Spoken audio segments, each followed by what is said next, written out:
আয়াত ৫৯ ইয়াতাওয়ারা মিনাল কওমি মিন সুই মা বুশশিরা বিহি আয়ুমসিকুহু আলা হুনিন আম ইয়াদুসসুহু ফিত তুরাবি আলা সাআ মা ইয়াহকুমুন। অনুবাদ: তাকে যে সুসংবাদ দেয়া হয় তার গ্লানির কারণে সে নিজ সম্প্রদায় হতে আত্মগোপন করে। সে চিন্তা করে, হীনতা সত্ত্বেও কি তাকে রেখে দেবে নাকি মাটিতে পুঁতে ফেলবে। সাবধান, তামাজা সিদ্ধান্ত করে তা কত নিকৃষ্ট। তাফসির ১ নম্বর ফুটনোটের বিবরণ।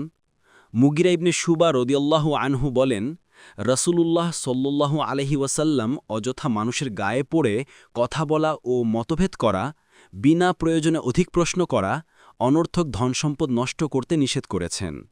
মায়েদের অবাধ্য হতে, কন্যা সন্তানকে জীবন্ত কবর দিতে, অধিকারীর অধিকার প্রদানে অস্বীকার করতে এবং অনধিকারভাবে অধিকার চাইতেও নিষেধ করেছেন। বুখারী ৭২৯২